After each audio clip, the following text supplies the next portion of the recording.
Whether you're fly fishing in a stream, getting those ankles wet, or deep in the ocean casting nets, fish nerds. Fish nerds. Fish nerds. It's a podcast. It's a podcast. Hello and welcome to the Fish Nerds, the show about fish, fishing, and eating fish. So it's always interesting, usually funny, and mostly true. I'm Clay Groves, Chief Executive Fish Nerd, Licensed Fishing Guide, and your best friend. And I've got a co-host tonight. It's Amy, the pond lady. And Clay, thank you very much for having me co-host today. This is awesome. So excited. I'm so excited because I've known you on the internet for a long time. We've never gotten one-on-one on a Zoom together. So that's right. It's kind of nice. Right. It is nice. It's exciting. You're in Oklahoma. I am. And I'm actually sequestering myself away from the rest of my clan that is now glued to the election news. So I'm glad to be with you instead of doing that right now. Was there an election? Awesome. I hadn't noticed. Today on the podcast, we're super excited because we're going to talk about ponds a little bit because we've got the pond lady here, but mostly we're going to talk about other stuff because we're going to borrow her expertise and see how her expertise can translate into other fisheries worlds. So today on the podcast, we're going to talk about groupers, giant groupers to be exact. I was listening to a podcast the other day called The Twisted 10, and they were talking about giant groupers, and they mentioned the Fish Nerds in their podcast, so I have to respond to that. We have our second installment of Lure Love. So John King, the crappie hippie, and Tim Beat got together and put together a very special edition of Lure Love, all about the spoon. We're going to do some fish in the news. And Doc Martin was inspired by the big hit song WAP. You know the song WAP, WAP, WAP. And she did a little tribute to that. We're going to play that at the end of the show. And I should say, if you've got children around tonight, this is not a kid-friendly episode of the Fish Nerds, so they are not allowed to listen to this show. Tell them to go away. Am I allowed? You can listen, sure. Okay. I think you're an adult. But if you're a kid or if you have sensitive ears and don't like bad language, this is not the episode for you because Amy gets dirty tonight, and we can't wait to hear it. Wait, me get dirty or Doc Martin gets dirty? We're all going to Both of us are getting dirty. It's going to be a good night on the Fish Nerds podcast. So first of all, Amy, before we get too far in, you are our pond specialist. You are a correspondent here in the Fish Nerds. Can you tell us just very quickly, what is a pond lady? 2 sentences. What do you do? I take care of private ponds and lakes for private landowners that don't know how to take care of their private pond or lake. And perfect. Now, you're in Oklahoma, and are private lakes like a normal thing? I've never heard of a private lake before. In New Hampshire, we have so much public water that private water isn't really a thing. Well, okay. Here's a couple of stats. Mm-hmm. You know, there's more shoreline in Oklahoma than any state in the nation because of how many ponds we have and how many reservoirs we have. And most of it is man-made water. There's almost no natural lakes or ponds. If they are, then they're either depressional type ponds or oxbow lakes, basically the channel cutoffs from rivers. Mm-hmm. Other than that, they're mostly man-made, and because of the amount of water we have, then there is just so much potential that you can have a pond on your property that's a koi pond. Or you could have a pond on your property that's bigger than some of our actual public lakes that are managed by the state. Right. So Oklahoma, for those who know, is really big, and there's a lot of room for ponds. There's a lot of room for ponds, and we so the statistic is that we have over 300,000 ponds that are at least an acre and a half in size, and this is a statistic from a while back, so it's grown a lot because there are always more ponds being built, but it's kind of up for debate what a lake in Oklahoma is in terms of pond versus lake, if that makes sense. Because there's no official definition of a pond or a lake or a river or a stream. They're all the same things. Well, rivers and streams, lakes, but yeah. Well, yeah, depending on who you ask in Oklahoma, something might be a lake or it might be a pond. And so for me, I like to say, about 10 acres is the cutoff for what I would really call a lake in Oklahoma. Sure. Which is way different than I would say some other places in the nation. A lake is usually much bigger in size. But there are some places that have neighborhood ponds that are way smaller, and they call them lakes still. So it just depends on who you talk to. Because when I talk to my friends in England, I refer them to being across the pond. Well, true that. And so it's all relative. True. Well, that's cool. True. Well, thank you, Pond Lady. And so we're going to get right into our topics tonight, though. So we have so much to do. And so I know. So we're going to jump into, I think let's talk about groupers first. And before we get into the discussion on groupers, I want the listeners to hear a clip I pulled from the Twisted 10 podcast. So I'm going to play that for you now. It's about 8 minutes long. It's full of bad language and colorful people. You're going to love it. And then we're going to talk about groupers because they called us out. They said the fish nerds can talk about groupers. So here it is. Let's see if you can even come close.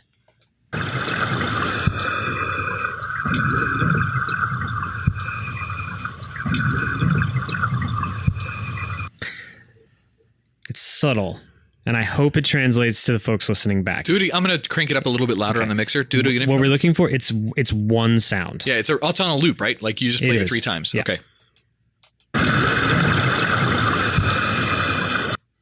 Oh. There's that. Yeah. Okay. I know what it is. 100%. I think. Yeah. You want to take a stab at it first, Ron? Nope. Have no idea. This is, and again, forgive, I don't know the family, genus, species, all that shit on this one. However, it is a very deadly, breaking the speed of sound fast shrimp attack. Great guess. Pistol shrimp is what you're... Pistol shrimp, yeah, thank you. It is not a pistol shrimp, though. Damn it. So this... Me. Ron, what are you making a look of it? How do you even know what that is? I mean, I'm impressed with what your knowledge is just amazing on animals. I get into some fucking black holes on the internet and I find some really strange shit. By the way, remind me later. I'll talk to you about some conspiracy theories here. Shit. Yeah. So this is the Goliath grouper. It is a massive Dude, those things grow fish. Big. Hundreds of pounds. 400 pounds is a Goliath grouper at full size. I once caught one with my Mickey Mouse fishing pole. But that little sound, that little bass hit that you heard it's actually a mating call for the grouper. It's to attract mates, and it is not only an audio cue. It's actually a pressure wave. They use part of their I couldn't pronounce the proper name for the organ, but it's attached to their bladder in some way. That's the penis. Oh, I need to get the bass hit upgrade on my dick. Put a little 12-inch sub on there. Yeah, that's what you need. But it's so they can actually feel it in the water. It's actually, and I know that obviously it's a video that doesn't work, but you can see the fish, like this just cavity just collapses in its body to make that bass hit. It's visual. You can see it, you can hear it, and you can feel it from a good distance away. Interesting. So in that case, sound and pressure in this case are almost the same thing. So they both travel at the same speed underwater, which the speed of sound is changed underwater. The interesting thing about that is water doesn't compress. Air compresses, for example. That's why a sonic boom from a shuttle from a rocket landing, for example, will dissipate over space. Water compresses very, very little. So when that grouper makes that big old thud and that sound pressure and wave goes, that could go for miles. Not just, a little distance. That could travel a long fucking way. So yeah, that's fluid dynamics 101 right there, baby. That's awesome. It amazes me that you can remember that, but can't remember for 14 years that I worked Friday nights in retail and would call me, "Hey, dude, want to hang?" Yeah, for like 14 years. That's true. Yeah, but you can remember that. That's cool. And that's actually interesting. That might be something wrong with me. I have nothing to add to any of this but stupid shit. That's just how this is going to go. I don't know anything about animals. So just to recap, score 0-0 on. Don't worry, you're okay. So I'll just give you a few facts about the grouper that I thought were interesting. So the grouper, even at its size, the average age that it is believed grouper live in the wild is 37 years. Is an old ass fish. That is an old fish. They know that because on their dorsal fin rays, they grow rings on an annual basis. You can just tell like a tree. Just like a tree. You can tell the age of a grouper by how many rings they have. What? That's tree? They do that? No, I'm just kidding. Get the fuck That's outta one here. of the few things I know. If I wish you would listen to the live Discord, but you know who I would love to hear commentary about that particular fish from? Mr. Clay Groves. And yes, plug bell is deserved on this for the Fish Nerds podcast, who is going to return for guest hosting an episode of the Twisted 10. I don't fish at all or give a shit about fishing. I do listen to that podcast just because he's interesting. He's funny as hell. He's dude. funny, even though I don't do anything with fishing. And the last fact about groupers that I have is that they have a mouthful of teeth and they don't chew their food. They actually prefer to swallow their prey whole. Then what are the teeth for? Picking up the ladies? Man. Look how big his teeth is. Have you ever seen like human-looking teeth too? Don't they? Don't they have these flat No, teeth? they're not. They're sharp. They're sharp. Oh, okay. Have you ever seen a tortoise's teeth? Look it up. It's I didn't know nightmare. It's tortoises nightmare have teeth fuel. either. It's awful. Oh, does it go all the way down their throat? It is. There's like spikes, and they have them in their entire mouth, and they're all pointed backwards. Their mouth and down their throat. Oh, and so- what it is, it's a mechanism. So when they swallow a bunch of water with a bunch of food in it, Oh, they can throw it all. then they throw it back up, and that purges all the water, and it keeps all the food in. That's brilliant. That also makes me think of that thing in Star Wars in the desert that they fall into. The big The what is it called? Sorlak. That's right. Sorlak. The Huts run that run. The Huts. Jabba. You know. Which, you know, yeah. just a little global PSA, that same mechanism for turtles also traps your fucking garbage. So throw away good your call. shit and recycle. 'Cause Jeez, he's up over there, Greenpeace. It's killing tortoises out there. Can I quickly, because you were talking about old fish. So what's the oldest anything? Animal, fish, whale, oldest. Ooh, I want to take a stab at this. Yes. I think mushroom. Well, that was super fun. What'd you think about that segment? Oh, I loved it. That's awesome. It is awesome. Now, I they were can't believe it. This is opening up worlds for the fish nerds right here. whole new world here. So what they were talking about in that segment, if you were listening closely, that whole episode was the top 10 weirdest animal sounds. And the animal sound they played was a grouper kind of doing their mating call. And in there they said, hey, Clay, maybe you got to talk about groupers. So we're going to talk about groupers today in honor of the Twisted 10 podcast. So it should be a lot of fun. So I pulled up some fact sheet on groupers. Did you do any grouper homework? I did, and they're really awesome. And I learned some interesting things about their reproduction that had me super fascinated. Well, why don't you start off then with we'll start off by talking about grouper reproduction. I'm going to let you do it, but I got a little intro music. If you're going to talk about sex, we have some sex music. That's how we roll here at the Fish Nerd. Seems wants to get more fish in the world. It's up to you and me, girl. Come on. There's only one way we're gonna get more fish in this world. It's up to you and me, girl. Let's spawn. Oh, yeah. That's fun. That's perfect. I love All right, that. let's That's talk about awesome. grouper sex to begin with, and then I'll run down some grouper facts, and we'll be done with this. Awesome. Well, so of course, just on my preliminary searches and trying to then dig a little deeper, I was oddly fascinated that, of course, some of their mating rituals, as it were, have been documented during full moon events, which is really awesome. Oh, yeah, I've had that happen. Of course. That's exactly what my husband said, but that's a whole different topic. Then that song you just played also sort of led me to think, you and me, girl, we need more fish in the world. But something important about the grouper reproduction was the fact that the juveniles need mangroves to carry out their initial first few years of life. A very specific So- habitat. You can have plenty of fish making more fish, but if you don't have that nursery habitat, then that can be a big problem. So that was super interesting too, was that they have shown that some of their recruitment problems are actually not necessarily due to a total lack of reproductively active individuals. So that was quite interesting and sad at the same time, because those mangroves, as most people know, are not doing very well, especially in in their native range. So Well, we have lots of invasive humans around who are wrecking stuff for the fishes. It seems like. humans wreck things for That's fish. crazy. It's I crazy. know. So for those who don't know, by the way, Goliath groupers, what we're talking about tonight, they are their Latin name. I'm going to try this, okay? Okay, go for it. Epinephelus, Epinephelus itigera. That's right? that's good. That's good. Thank you. Thank you. So calm down. Calm down. All Okay, sorry. The largest group in the Western Hemisphere can reach 8 feet in length and weigh more than 1,000 pounds. I've watched some YouTube videos of people catching these out of kayaks. Mm-hmm. It just seems bananas.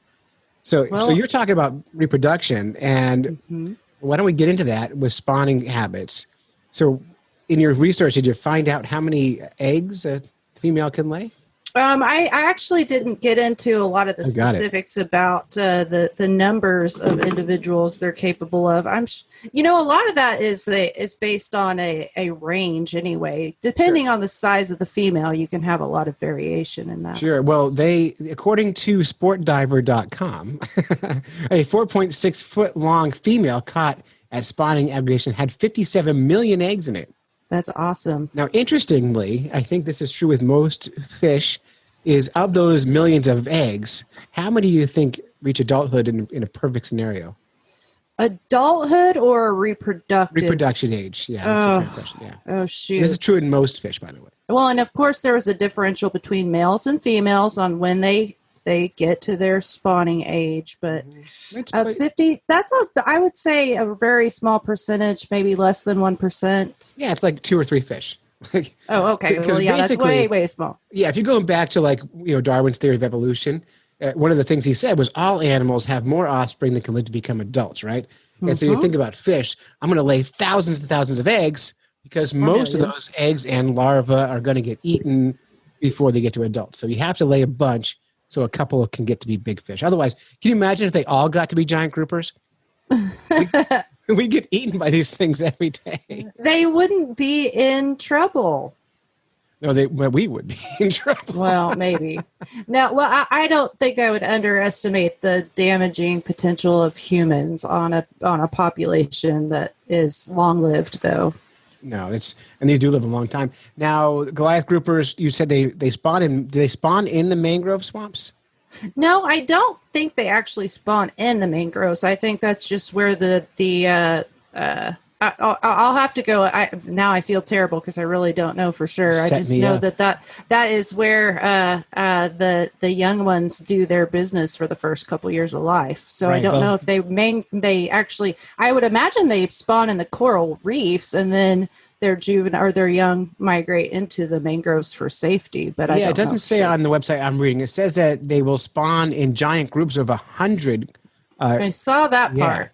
of That's 100. freaky. They'll travel up to 100 miles to the spawning ground. So I bet they spawn near the mangroves, and then the small ones live in the mangroves for 5 or 6 years, and then they move to the coral reefs after that. I was having a hard time even finding how extensive their range is right now. All I was seeing was on the I guess each side of Florida, but do they have range still in the Gulf? Well, I have the information here.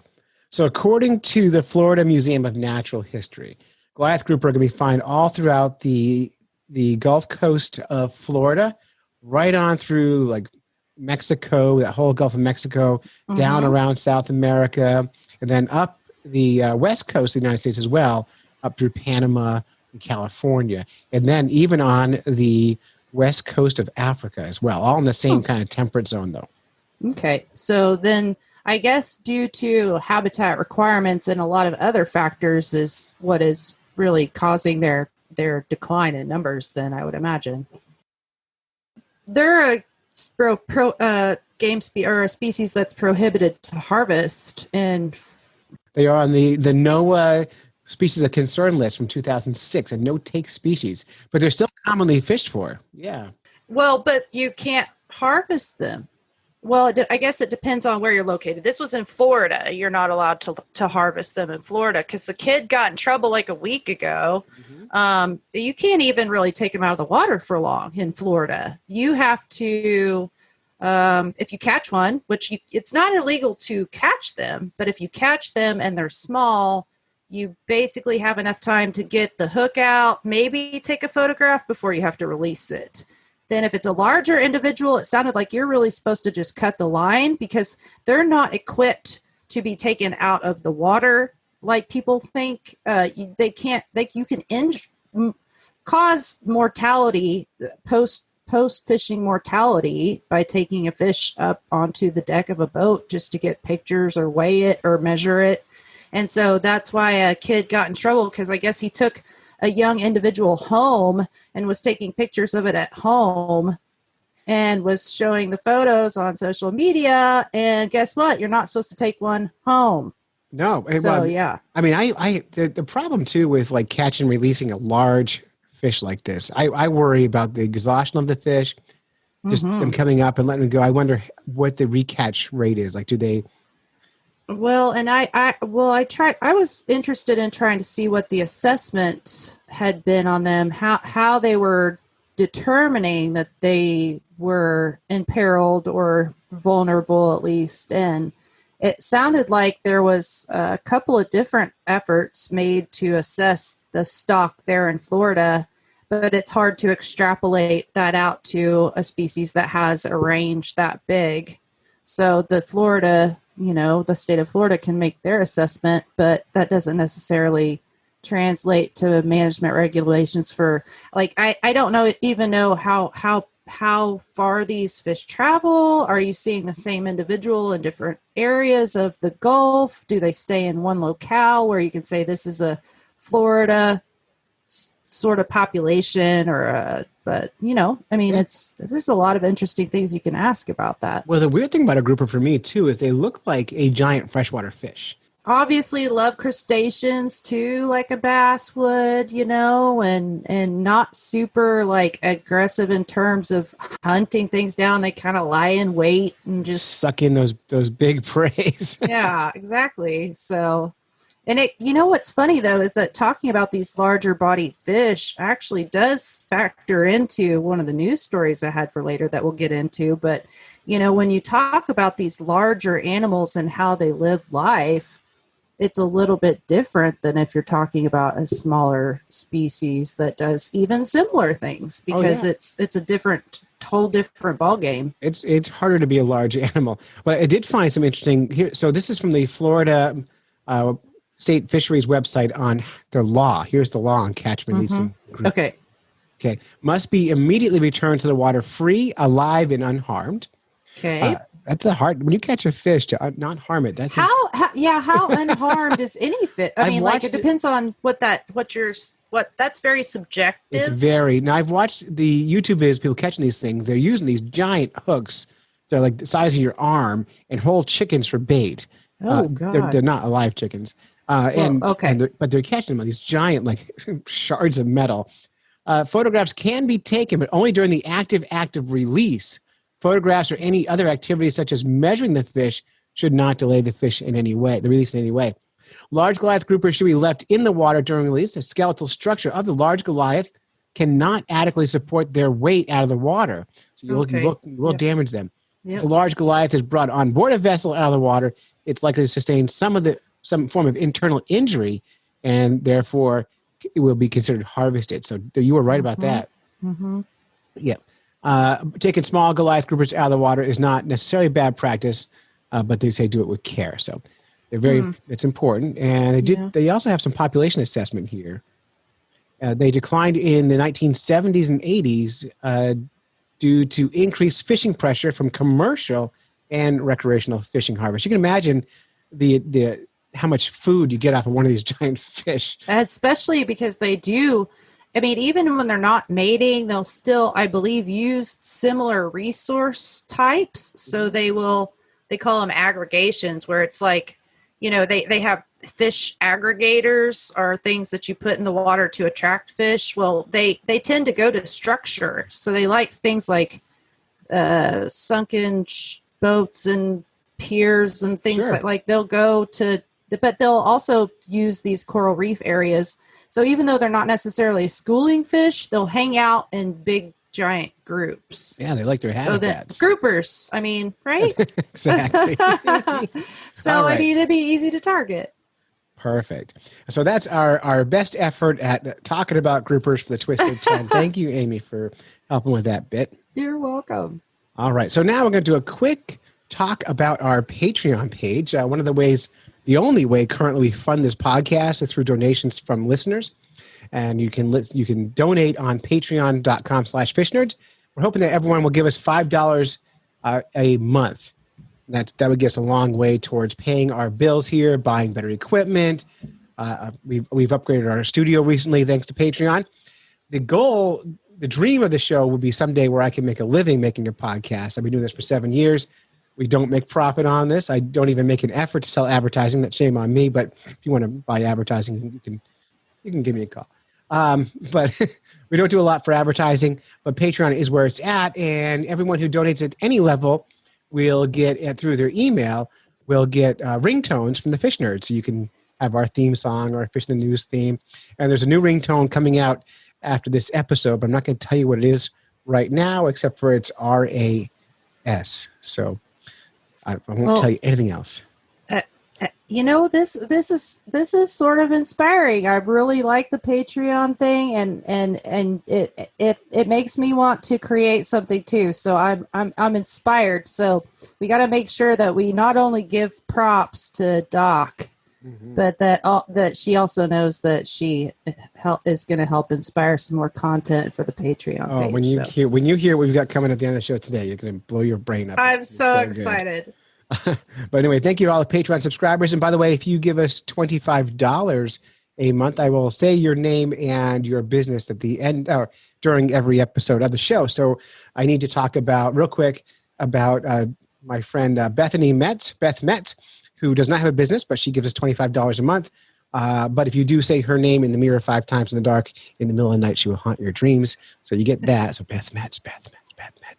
And then we have Josh Lopes from lopestax.com, who also gives us $25 a month. He's been doing that for like 5 years, so we appreciate all that. Thank you so much, Patreon peoples. All right, we're going to get into a segment now called Lure Love. This is Tim Beat and the Crappie Hippies, a very special segment. Let me just pull up their theme music here real quick. Uh-oh. Lure love, I can't get enough. Got a space in my tackle box, just got to fill it up. Lure love, I can't ever stop. Don't got a basement, got an underground tackle Welcome shop. to another edition of Lure Love, where our motto is why buy one lure when you can buy 103. I'm here with the infamous crappy hippie John King. How are you, John? I'm doing great, Tim. Doing great. Hey, you remember last episode I mentioned I had bought some of those plain lure blanks and I was painting them with nail polish? Yeah. Well, it's funny because I got some of the tips on how to paint them on YouTube. So now when I go to YouTube, recommended videos are for nail polish videos. Yes. So one of the videos that I saw, it's this woman who owns 2,000 bottles of nail polish, and she has these shelves. She has them all on a single wall in her house. And it was just kind of amazing to see 2,000 bottles, but it was a little scary too. Not because she had so many bottles of nail polish, but can you imagine how many lures she must have painted with those things? You just can't. You can't count it on your fingers and toes, man. No, you sure can. Hey, when we get to the end of the episode today, I have a big surprise I'm going to share with you about how we rank the lures. Last week, you and I ranked the lures, and I have a new method for us this week. But tell us what we're going to talk about this week, John. We are going to talk about one of the oldest and one of the favoritist lures of all time, the spoon. Spoon's great. You can fish with it. You can eat with it. You can play it as a musical instrument. You can indeed, and I'll tell you what. We talk about eat with it. Okay, the Western civilization story is that some posh gentleman in England, and then later this folktale got transposed to New England, but was enjoying his lunch on the boat and dropped his teaspoon in the water, and as he watched it goes side to side down through the clear waters of a New England lake, he saw a big pike sweep out and grab it. Or if it's being told in the Northwest, then it's a salmon or a trout. Or if it's being told in about Minnesota, then it's a pike or a bass. But anyway, the legend is that somebody dropped an actual spoon in the water, saw a fish take it, and that's how it goes. But you got some history for us that I was shocked, and I know the listeners are going to love. Let's have it, Professor. Well, you're right, John. The spoon is certainly, nobody knows when it was really invented because it's a Nordic lure. Some people say they use shells as spoons, so it's probably thousands of years old. But the guy Julio Buell, he kind of reinvented the spoon in 1834.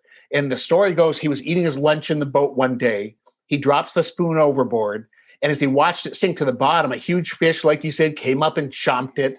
And so he went home and he borrowed a spoon from his mom, and he cut off the handle of it. So I thought it's kind of interesting. Last time we were talking about Bill Plummer stealing the toy frog from his daughter. And this time the guy steals the spoon from his mom. So I guess you got to be a thief to be able to invent these great lures. Oh, yeah. You got to be a thief to be in the lure business. That's for sure. Boy, we could expand on that all the rest of the segment, copying people's ideas or getting ideas just by looking at, And he ended up patenting the spoon design that he had created. But I'll tell you what's super cool. You probably on television, you've seen those ads for those commemorative coins that they sell, like gold and silver coins, like sure. About an event or something. Well, this year in 2020, there's a company that minted a coin that's an exact replica of the Buell spoon. And it's a real coin, but it has a hole on the top where you can tie your line to, and it has a single hook on it. And the silver one weighs a half an ounce, and the gold one weighs a tenth of an ounce. And on one side, it says legendary lures with a picture of Julio Buell on it. On the other side, a picture of Queen Elizabeth II, which is kind of crazy. But it's funny because I'm watching this little promotional video to get you to buy these coins. And it shows a modern day guy in a boat casting out and fishing. And the value of the silver lure is $100, but the gold lure is worth $350. So the question I have for you, John, is would you fish with a $350 lure? No.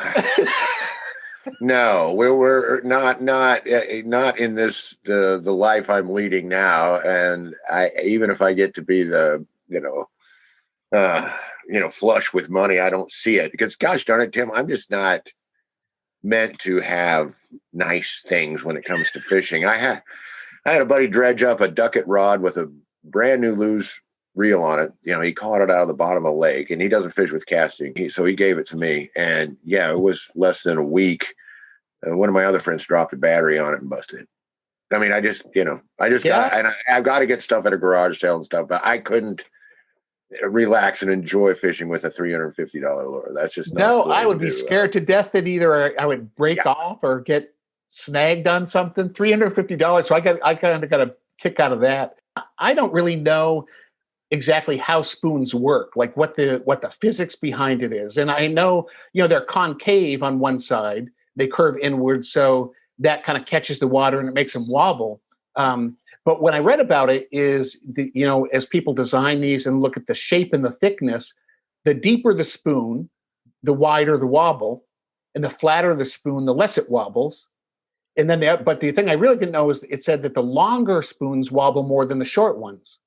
It all has to do with, the water pressure and how when it wobbles one way, it because of the shape, and it's vaguely boat-like, it wants to right itself. It wants to, but the water, because it's cupped, the water continuously pushes it. Now, I did know that, you can buy deep cup blades and they will spin at a lot slower speed. So especially for like making walleye rigs where you're going to slow, you can have 2 or 3 spinners on the line, or lake trout rig where you're trolling real slow. People want a deeper cup. A big company like Daredevil, they make they make a big wide, spoons all the way down to what's called a copycat, which is their skinny, faster, a flutter spoon, a flutter spoon is wow, it carries that principle, it's super thin.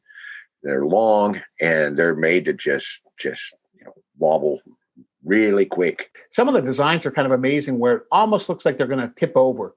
They, it Absolutely. wobbles way up and back, and so you get that great action on them. The first lure I ever owned actually was this tiny spoon. It was one. You remember the Thomas spoons?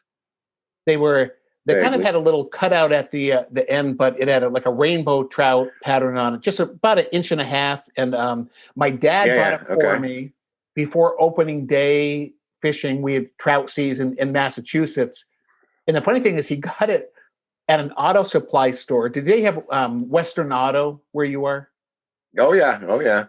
So Western Auto had like a fishing section, and I know he got it there because it was across the street from his office. But what I didn't realize was Western Auto had made their own fishing gear under the brand name Revelation.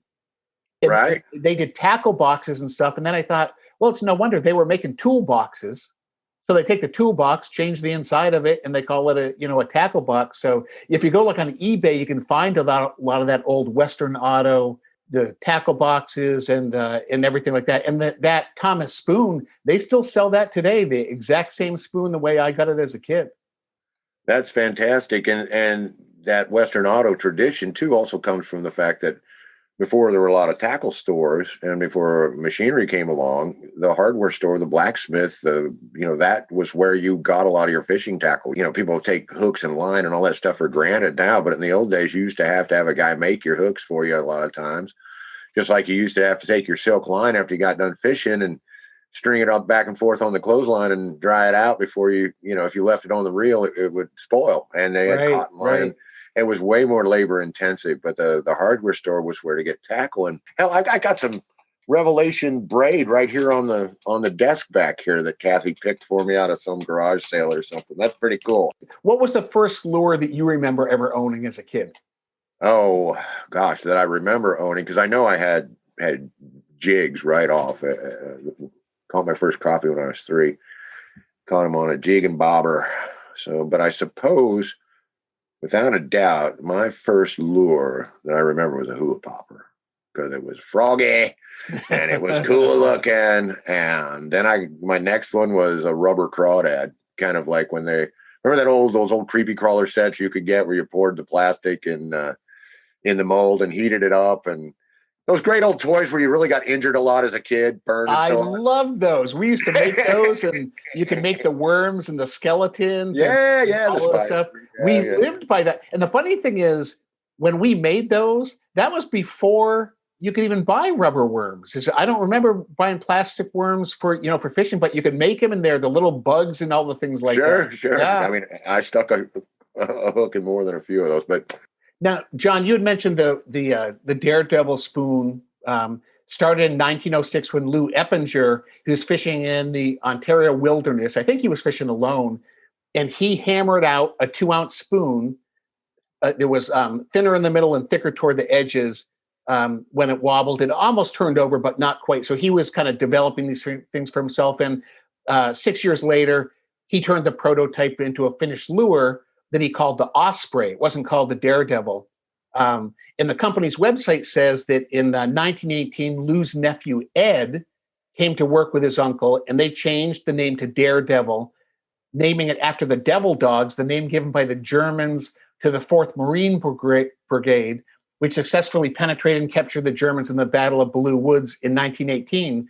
And the Allies called those Marines Daredevils. So he thought that was a cool name. So that's how we used it. But now you have a story about the Daredevil and your dad filming some lodges. Tell us about that. Well, when I was a kid, in my teens, my dad got hired to shoot a promo film for a lodge up on God's Lake in Manitoba. And his friend, Dusty Ensley, who was the son of a local fishing legend that had a TV show, Harold Ensley, ask anybody our age from around Kansas City, and they'll just be like, oh, yeah. So he was up there to shoot some film for Eppinger. And so Ed Eppinger was there with his grandson. We spent a lot of time going around and fishing in different situations and using the spoons. There was a guy that wrote for He was a freelance outdoor writer. He was syndicated into several papers. He was primarily wrote for a paper out of Michigan. He was an old friend of Ed Eppinger's, and oh my God, it was so much fun. His name's Al Spires, and he loved sticking it to Ed Eppinger and would, use anything but a Daredevil spoon. It's like we're on camera. Everybody needs to be using, Daredevils and so on. Al would be over there just like, no.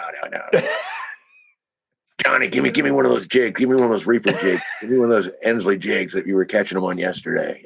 But yeah, but Ed was all right. Ed was a decent guy. And the cool thing about Eppinger is that at the end of everywhere he would go and vacation, at the end of his trip, he would take this humongous tackle box that he carried and throw it open, and everybody would come running and get to take all the lures out of it at the end of the trip. So, that is great. Yeah, it was a lot of fun.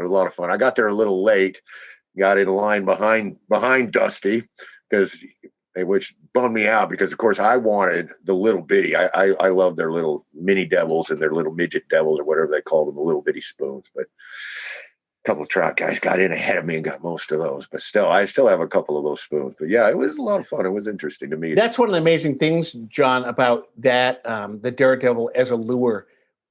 Eppinger still, they're still selling them today.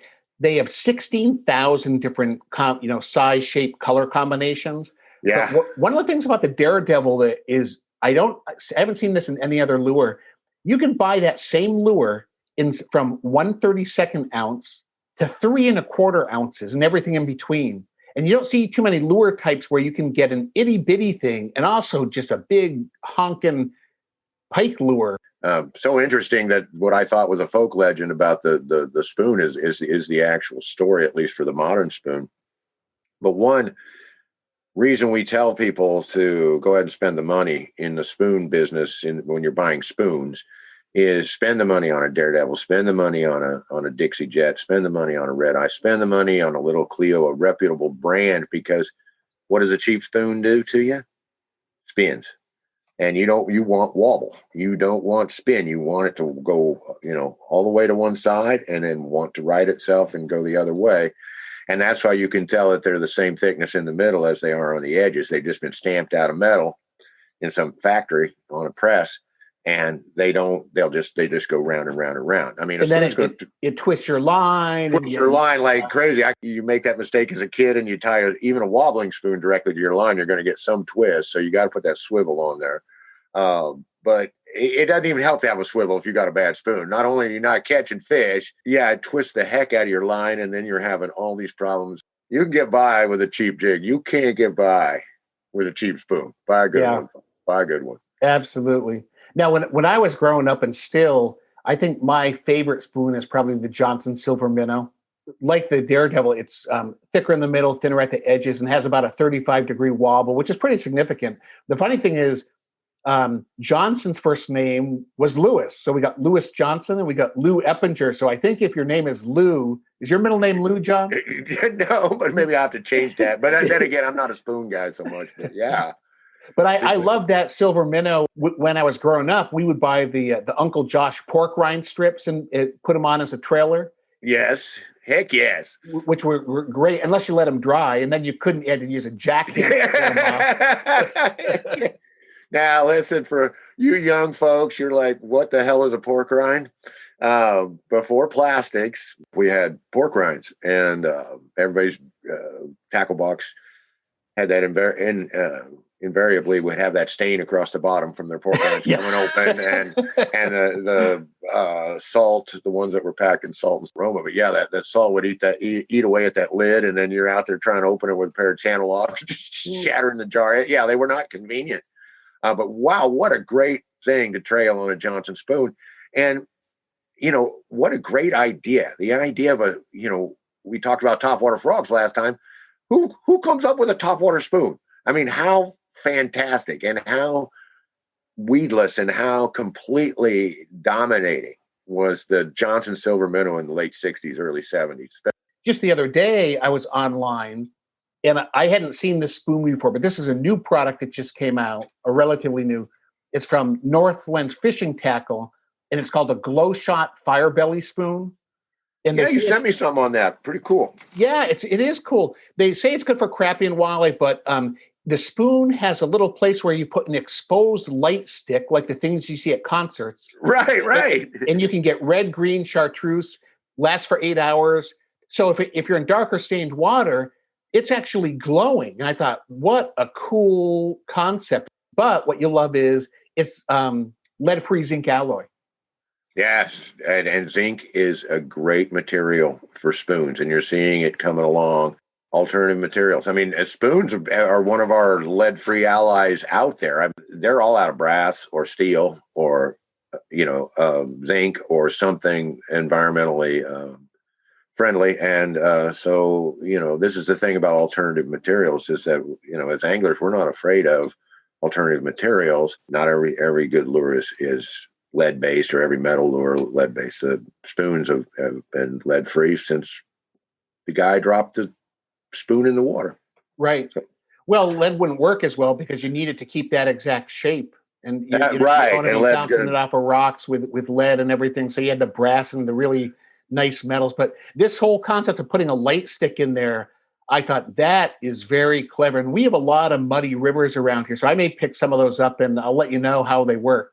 But it's interesting. The proof is in the pudding. I mean, take them out. Let's hear how you do. I'm interested. And I know ice fishers have been using a lot of phosphorescent and glow products and so on. The glow paint is big and stuff because, of course, ice fishing when there's snow all over the ice is a low light game.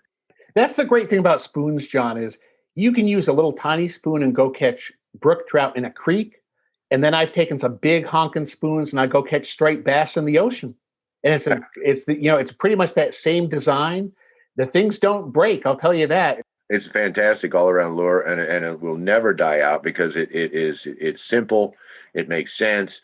Fish love it, and my biggest fish on rod and reel was somewhere between 18 and 20 pound pike that I caught on a red eye spoon, and instant fan, baby, instant fan. So John, I know you love science as much as I do. So this week, rather than have us do the lure ratings, you and I rate the lures. You're not going to believe what I've done. I have created the Lure-matic computer system. It's a computer that has been listening to everything we've said during this podcast as we recorded it. And then it will automatically calculate and rate the lure just based on our comments. Man, you are not just a genius. You're a super genius. Let's have it. Let's have it. I'm ready. Let me turn it on and we'll give this thing a try. All right. Welcome to the Lure-matic computer system. I have been listening to your conversation. Please wait while I evaluate the spoon fishing lure. Tim Beat, Crappy Hippie, Spoon Lure, Nordic Origin, Concave Shape, Julio Buell, Dinner Spoon, Huge Fish. Daredevil Spoon, Lou Eppinger, Johnson Silver Minnow, Weedless, Louis Johnson. Too many guys named Lou. Glow Shot Fire Belly Spoon, Glow Stick. Calculating. The Lure-matic computer system rating for the spoon fishing lure is a perfect 11 out of 11. You can't argue with science, can you, Tim? I don't think you can. And it gave it a perfect 11, just like the frog. So the spoon is definitely a good lure. I'm not going to argue with that computer. You can't argue with the computer. You can't argue with the history of fishing. You can't argue with the fish you're going to catch tomorrow. Get some spoons in your tackle box. Wow, so what a great report. That was awful fun. I got what I thought was a folktale debunked. It's actually the real story on the spoons, and got to relive some memories. But that's what spoons are about, Tim. They're as old as fishing itself. They're a great lure. It's a must for every person's tackle box. I had a ball talking with you tonight about spoons, my friend. All right, that's good. We'll see y'all next time on Lure Love. On Lure Love. See you next time. Can't I make you see? Why buy 5 lures when you can buy 103?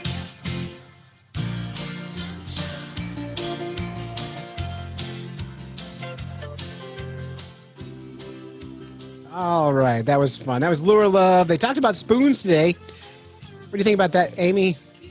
Well, so I know that I've said this before, but one of my dirty secrets is that I'm not very good at fishing. That's my secret too. Okay, well, I guess it's an open secret then of mine. But see, that's the spoons are something I can wrap my head around actually, and it's one thing that it's a staple in Oklahoma bass fishing. It's a staple it was always a part of my dad and granddad's tackle boxes, and when they would get sick of trying other things, they would go for the spoon. When it was hot and nasty and we weren't getting a bite, go for the spoon. So, I mean, I can throw a spoon. Awesome. We do a lot of spoon fishing too, and I'm not going to put any more into your ears tonight, though, because I think John and Tim covered I think pretty they good did. for us. They did awesome. Yeah, but we have to get into the news. Yay. News, fish in the news. Everybody loves their fish in the news. Everybody loves the fish in the news. Amy, you brought a story for us.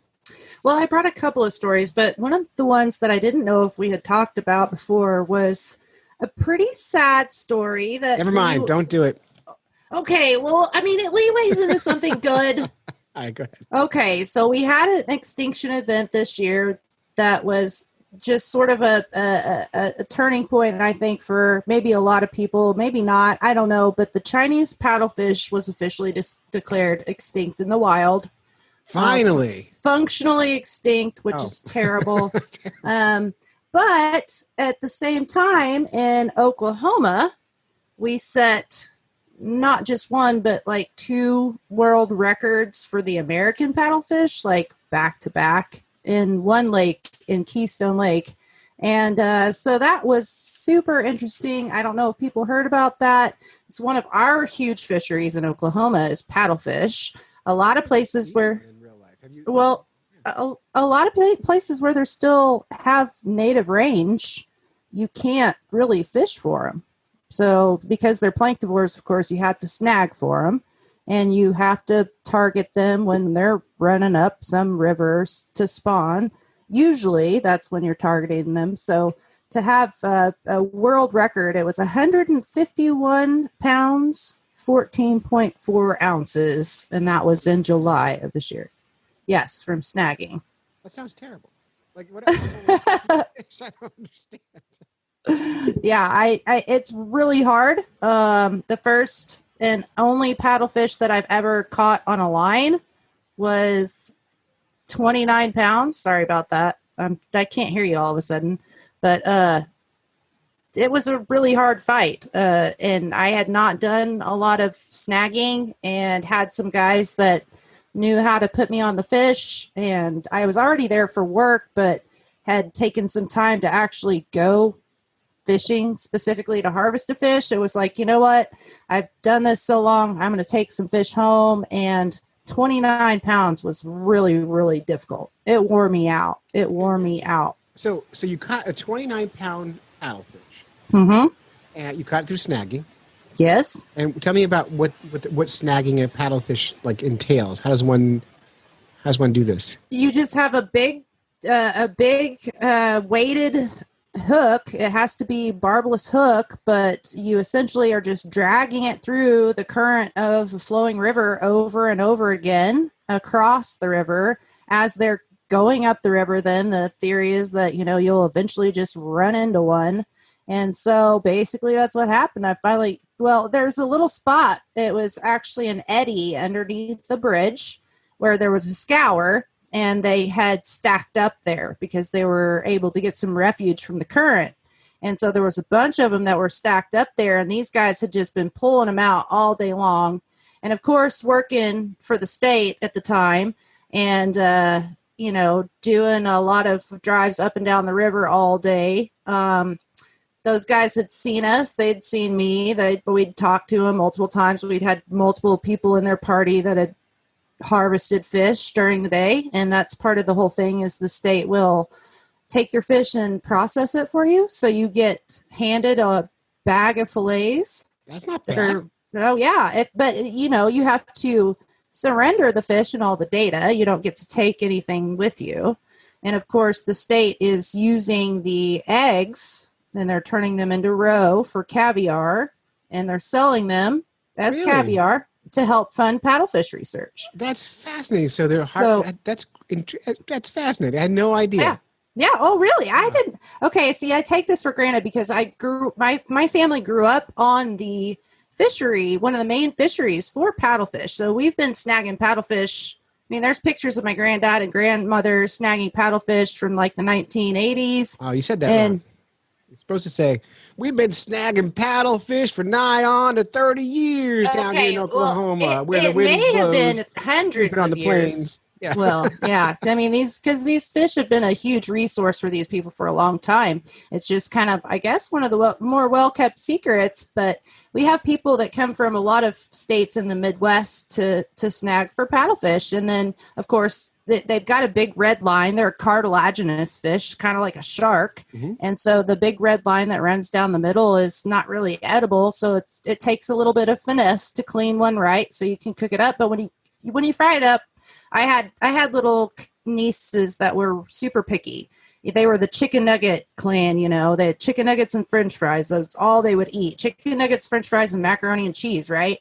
Well, I plopped this fried paddlefish in front of them, not telling them what it was, and just let them start eating it. They thought it was chicken nuggets. I went with it, and that was it. They ate it all up. I mean, back up a it's minute. fantastic. You skipped something, important detail. You said you fried Uh-oh. it. Can you be more specific? How did you fry these up? What did you do to it? Basically, we just use a cornbread, a cornmeal and flour mix, and usually soak the fillets in milk first. Cut them up, cube them, put them in milk for a while, soak them. While they're soaking in the milk, you get all your breading ready, your egg wash, and usually would do the milk bath. And then you dredge it in your cornmeal and flour mix, your batter. Then you put in an egg, and I would do another batter. So two times, Nice two big times. crunchy Yes. shell on the outside. So yeah, of it. just a double batter, and then toss it into some peanut oil is what I like to use, and fry it up just like you would catfish, pretty much. Sounds delightful. I It's real still flaky. yeah, sounds great. Sounds like delicious fish. And so we're producing world records here in Oklahoma. So Well that's a really fantastic, I feel, accomplishment of our guys that are out there doing this work for the state and managing those populations of paddlefish effectively with a lot of harvest. So they have made some harvest regulations of how much people can take when different times of the year are closed for spawning events or different days are closed, which is good. But there's still a lot of harvest being done, and we're catching world records. So it's a fantastic fishery. If you ever come to Oklahoma, I can take you to where we need to go. We'll go snag for some paddlefish. I'm in. They'll give you a little tag, which is like a souvenir, because they track all of the fillets, because it's a certified, like FDA certified kitchen that's right there on site where they process everything. So you get a little tag that basically tracks your fillets all the way through the process. It's kind of like a little souvenir too. So you fry up the fillets, you get to keep the little tag. It's fun. It's a good time. That's amazing. That sounds really great. If I ever get to travel again, Oklahoma will be on my list. Okay, right. When COVID is over. Well, and it kind of leads me into one of the other big stories that I found that was super interesting that I thought Doc would be interested in too, was about large-bodied fishes in the ocean, since we were doing a saltwater episode. I was like, I'm going to find some saltwater stories that would fit in here. And there is a new study out that shows that large-bodied fishes like swordfish, sharks, tuna, I'm sure groupers would fall into this category, are actually large sinks of carbon. They're ways that carbon is sequestered and taken to the sea floor and then kept in check. It's called blue carbon, something that I didn't even think about as a way that the earth naturally recycles carbon, because some of these animals they can show can be up to 15% carbon, and they can take that carbon to the seafloor and sequester it for thousands, if not millions of years. All right, well, slow down a little bit. So So- where are they getting the carbon? Well, just because they are, any organic life form is going to be composed of some percentage of carbon. Right. If you ever watch Star Trek, they say, oh, there's carbon-based life forms. Carbon-based life forms. Yeah. So different levels, of course, of critters are composed of different percentages of carbon. And so some of these larger bodied organisms can actually be a quite substantial load of carbon that's being developed. You know, if you think about a tree is essentially a giant carbon sink. It is made of carbon. I mean, Sure. Plants, of course, are more carbon than some of your more higher life forms, but still 15% is a lot. If you're talking about an animal that's hundreds, if not thousands of pounds, that can be a pretty substantial amount. So are they removing carbon from the environment into their bodies? And then when they're sequestering it, what does that mean? It makes it to where it's not being recycled back into the system immediately. So they've got it in their body, and you say it can send it down the seafloor for thousands of years. Mm-hmm. So does that mean they die and it goes down with them to the bottom, or are they crapping it out? No, they sink when they die. Well, I mean, that might be a certain percentage of their total lifetime accumulation of carbon input into the ocean, I would imagine as well. But the majority of what they were referring to in the article is when they die. So yeah, of course, if you got something that's hundreds of thousands of pounds or hundreds, if not thousands of pounds, it's going to sink pretty fast in the ocean. So they hit the bottom pretty fast, and the carbon that goes down with them stays there for a long period of time, instead of where they were showing in the same study that if those same animals were harvested for food in commercial fishing vessels or however they're actually obtained, that carbon only takes a couple of weeks to get back into the cycle, back into the atmosphere. So for those who don't know, what's the advantage to sequestering this carbon? This is all about the global warming issue, the greenhouse gas issue, the carbon dioxide issue with our atmosphere, and the accumulating carbon dioxide that is causing a lot of the instability in worldwide climate. I mean, in the easiest terms. I think you got it. Cool. Well, that was Fish in the News. Thank you so much. Well, thank you. Fish in the news. Everybody loves their fish in the news. All right. So we have time for one more bit. And this is really cool. You're going to love this. And I'm glad you're here for this, because Doc Martin wanted to come on the show this week, but I don't want her on for this bit because she is a huge fan of music. I don't know if people know this about Doc Martin. She loves writing parody songs. She loves popular music and old music and all kinds of music. But do you know the song WAP? Oh, absolutely. And this is why Doc and I are a lot alike, is because I'm a huge fan of music too. And especially the new music. I don't know how to say it enough, but yes, we are huge music fans, constantly digesting everything that's new. If it is meme worthy, if it gets into social media, if it gets into the culture at the moment, we are on top of it. So I'm really excited about this one. All right. Well, so she took that, and she, as much as she likes the theme of WAP and its deep meaning and all that, she's a science person, so she rewrote it RAS, Real Ass Science. And this is her version of Real Ass Science. And this is a debut here, by the way. This is the first time anyone's hearing this. I am so honored. You're the first person to hear it. So here we go. Microscopes in this house, microscopes in this house, microscopes in this house, microscopes in this house. I said certified geek, 7 days a week. Real ass science, make your conspiracy game weak. Yeah, you fucking with some real ass science. Read a textbook, not a blog, for this real ass science. Get me peer review, you gotta, for this real ass science. Boat up, pescator, catch a fish. Ichthyologist, find its niche. Put this science right in your face. Bait your hook like Hemingway, bitch. Nautical knot, changing the tide. Do a dissection, what's inside? Send up a trout, acting after her GIs. The science is wet, come take a dive. Light it up, an analysis. It's DNA, electrophoresis. I want you to mark that band of gel using UV fluorescence. Make me read, share my dream. Tell the public, pro-vaccine. I don't lie, no falsities. I'll tell you how I got this PhD. Psychology, ecology, geophysiology. Learn about it all and understand the world around me. Tell them facts, never bullshit, never go all pseudoscience. I shut that down all for a spout nonsense quackery. Talk your shit, think you're quick. Act like a doodle, you confirm by is. You really ain't never gonna change your science scene. He done and Kruger legit, what a shame. Now get your boots and lab coat for this real ass science. He got a grant just for studying this real ass science. Paid my tuition to recruit me for this real ass science. Now make it rain if you wanna see some real ass science. Look, this here reptile slither, it'll faster get warmer. The venom's way fiercer, dry leaf builder, not a garter snake. I see a king cobra with occipitals, it's a carnivore. She got a study, that's where I'm headed. Science R1, gotta respect it. She got a lab, well, I'm trying to join it. Specific epithet, I got to name it. Don't wanna quit, I wanna know.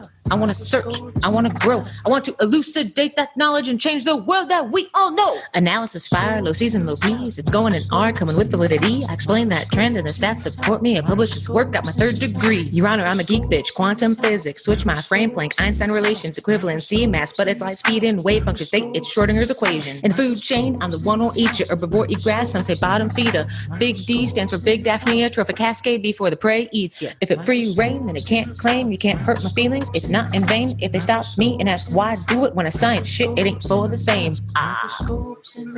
Yeah, yeah, yeah, yeah, you fucking with some real ass science. Read a textbook, not a blog, for this real ass science. Get me peer review, you gotta, for this real ass science. Now from the top, make it drop, that's some real ass science. Now read a textbook, not a blog, that's some real ass science. I'm talking ras, that's some real ass science. Publication N+1, that's some real ass science. Microscopes in this house, microscopes in this house, microscopes in this house, microscopes in this house, microscopes in this house, microscopes in this house, microscopes in this. You get it. Oh my God, that needs to be on YouTube. That needs coming. to be on YouTube, right? Oh my gosh, I cannot wait. That is fantastic. I am literally crying. The big Daphnia. I mean, come on. Come on. It's That's so good. not And, fair. so Doc It's Martin's so working, good. She's working currently on a video to accompany Yes. to accompany that. Yes. So that'll be coming out very, very soon. And we can't thank Doc Martin enough for the work she does. It's a I gift. need to tell her that if she doesn't already have people lined up for videography, I mean, we could take a team up there if we need to. We'll figure something out. We gotta make this happen. I know that was awesome. That's so awesome. You see why I saved that and didn't tell you what it was until you got to hear it with me. So. Oh my God, I am crying. That it's is so awesome. She's brilliant. All right. So, yeah. Yeah, So that that song wraps up is the show. really good. We're out of time. And Amy, there's a little script in front of you. I don't know if you have your notes in front of you. But I do. yeah. So bring the show to a close. All right. Well, you have wasted another hour hanging out with a bunch of fish nerds when you should have been fishing. Special thanks to the Twisted 10 podcast, the Crappy Hippie, Tim Beat, actually, holy hell, Doc Martin. What was that? Awesome. And a big thanks to the Pond Lady. Thank you, Amy, for coming on tonight. We appreciate you. Oh, well, thank you, Clay, for having me on. And as the motto of the fish nerds goes, spawn early and often. Never trust a I can't do it. I did it wrong. I've done this 200 times. So many times. Yeah. Never trust a free lunch with strings attached. And swim against the current every chance you get. Yeah. Oh, I I forgot to thank our music people tonight because we have all this original music. The show is full of original music. I don't know if you paid attention. Really? But Oh, well, no, that music was fantastic. everything I really on the like show it is a original lot. right now. So we have to Oh thank my gosh. our musician friends there. Diane's Bath Salts for our news theme. Wally Pleasant for our opening theme. Tim Beat's daughter from the Lure Love Music. I don't know her name. She hasn't told me her name yet, so I can't think her by name, but we appreciate it. And then we have a secret listener who gave us the sexy fish music that he wrote.